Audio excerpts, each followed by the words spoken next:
I'm hoping my new microphone works because I've been having audio issues for the past probably 2 weeks, which is one of the reasons why I haven't posted lately. The other reason is I've been finishing up my second book. So I have one more piece to write, kind of like a supplemental, and then I'm going to be publishing that hopefully in the first week in December. I originally was trying to publish it in mid-October, mid-November, excuse me, but that didn't work out. So hoping for the first weekend in December. Anyway, I digress. So one of the things that struck me this week is how the more panicked that stores got, because right up leading to the election, every one of my stores saw a dip in their performance. Every one of them. People were not buying cars. People were looking at cars. There was lots of looking, but there wasn't a whole lot of hard conversions happening. Traffic was down. I had a handful of stores that improved or stayed the same as far as their results. But for the most part, everybody was pretty much down across the board. And I only know of two stores that I have that actually met their sales goals and service goals for the month.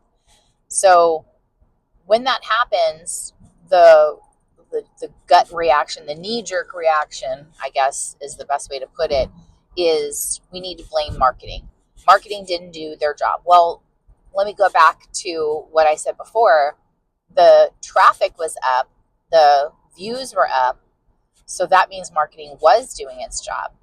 Now, as far as who to point fingers to who's not doing their job, that would be a grand total of nobody.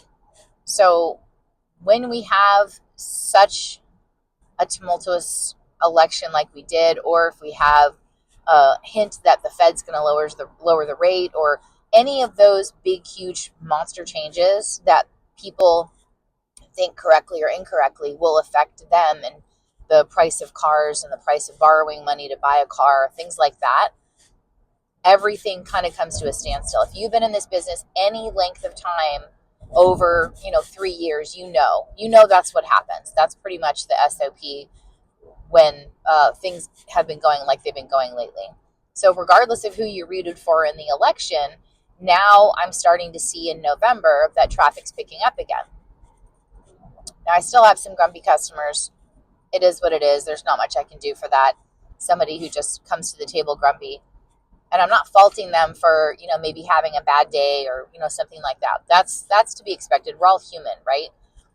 But where I'm going with this is I have a couple of customers that are just solidly grumpy. Every day, every way, every shape, every communication, every contact, they are just mad.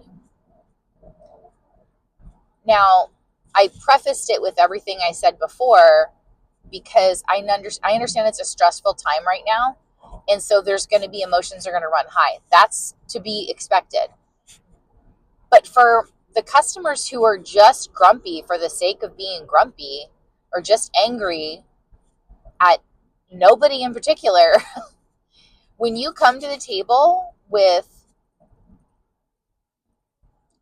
an attitude like that, where you're so quick to look to blame the vendor for the issues at the lack of sales at the store, that's, and I'm not saying that might not be it, that might be it, but I'm just saying there's a way to come to the table to make that conversation a little bit more productive than just getting angry at your vendor and, you guys suck and you should have done this and you should have done that and so on and so forth.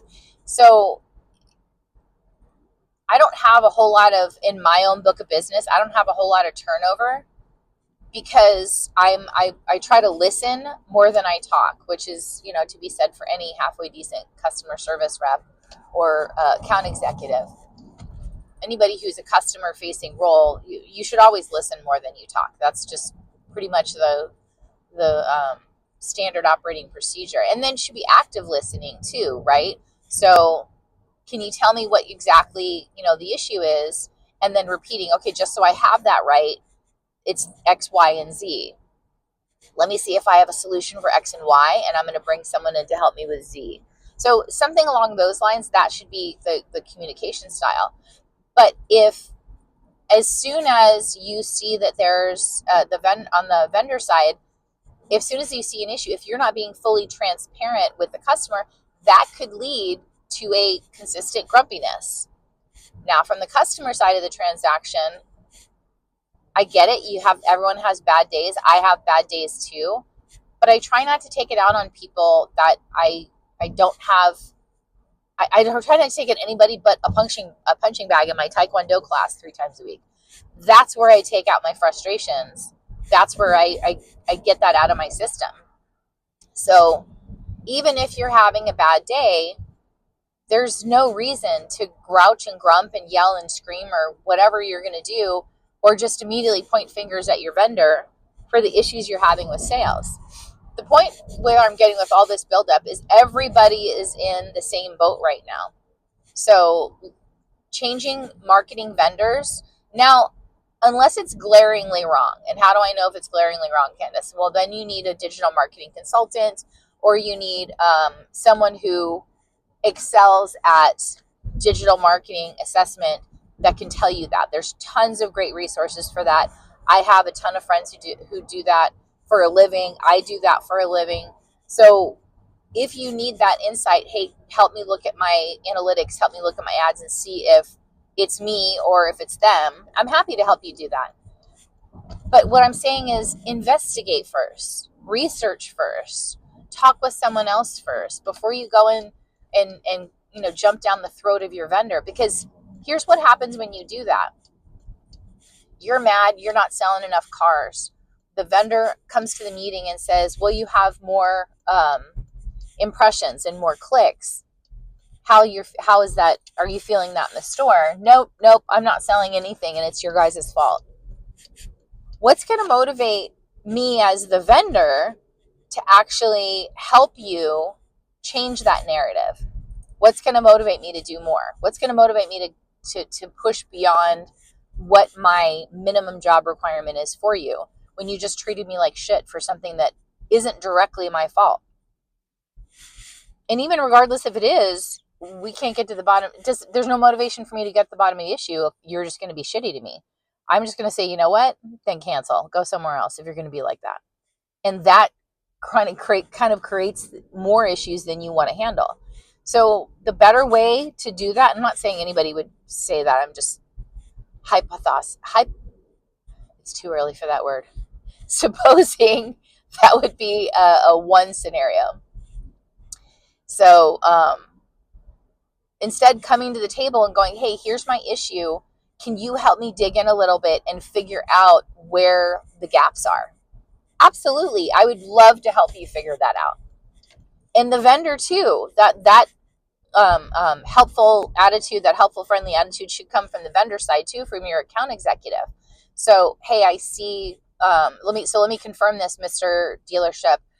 Although we're getting more traffic and we're getting more clicks, we're not necessarily getting the sales that we want on the other end of that. So let's look at each piece of this puzzle beyond the impressions and beyond the clicks. Let's go look at your website and see what your CTAs say. What kind of ways do you have to engage with the store on a two-way communication? Let's see if those are effective. Let's dig into your CRM and do an audit there and see what your response time is, see what your first response looks like. So I can help you with those kind of ideas to look a little deeper down, through the rabbit hole and see if I can help you disseminate what the issue is. So the whole thing of this is, let's take a breath before we come to calls angry about what our results are from both sides, account executive and dealerships, vendors and dealerships. I really think it's in the best interest of the dealerships, because the dealership selling more cars keeps us all employed, that we come to the table with the right attitude to find solutions to make sure it works for both of us. That's all I got for this week. Happy selling.